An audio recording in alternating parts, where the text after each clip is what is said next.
TateGoi Koi and Koi Breeders Direct. My name is David Lawton and I'm here today with Denis Wordsworth. What I'd like to do today is introduce our masterclasses to you.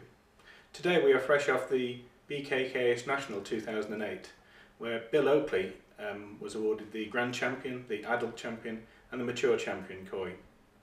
All these koi, Denis had a hand in choosing the koi. So we thought it's about time you heard from an expert what type of things he looks for when at a Tosai stage or Nisai stage with looking at a koi. I'd like to ask Denis, what are the prime things you look for in looking for a Tosai? When a customer asks me for high-class Tosai or Nisai, it's very difficult to explain, certainly to beginners, because the Tosai actually come in all sorts of sizes, depending on the size of the breeder, how he feeds through winter. It's a very complex subject really, and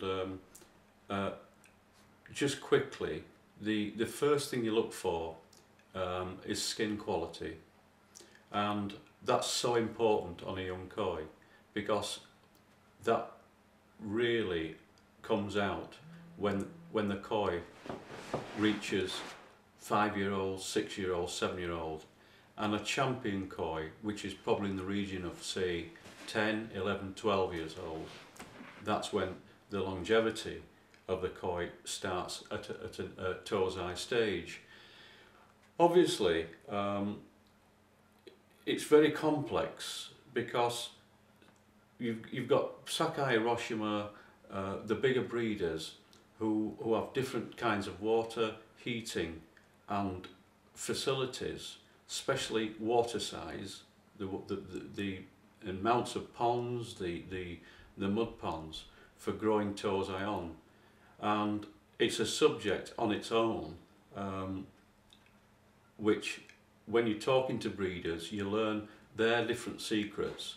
They all have facilities, but some have greater facilities, and that's a big thing that counts for a massive amount of skill in selecting the parent stock as well. It is so vital to get the parent stock correctly, which then produce the Tosai, but also it's pairing, it's finding the parent stock that go together to produce these wonderful koi. Now I certainly think that a Tosai to get to champion could be 1 in millions. It's like trying to find a horse to win the derby. It is so difficult. So obviously once you've selected skin quality, you're looking for the pattern and body shape. It's a combination of all three. There's certainly people think it's you look at one to another, but it's technically that's correct, but it's a combination of all three at the time. But the skin quality is so vital to start with. So when the breeders actually select Tosai for growing on in the summer, their TateGoi, it's primarily skin quality. Yes. That they're looking for at that point of its growth. Yes. And then they come to Nisai later. That's right. In the year. And when they're in their facilities in winter, when they're feeding small amounts of a little bit of colour food, which actually brings the pattern out, then they can start selecting their TateGoi, moving from pond to pond.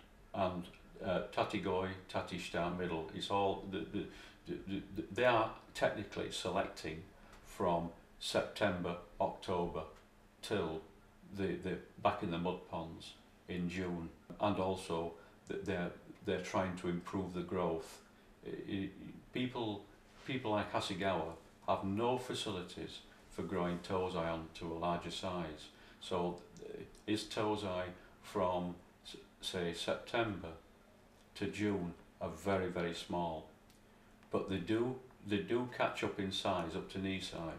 But of course, when you've got facilities, when you've got great facilities, and you can feed and afford to feed these koi and heat these koi, which is the only time temperatures for Tosai normally in winter about 22, because you can feed these koi greatly, and these koi then are up to, say, 30 centimetre to go out to the mud ponds for Tosai.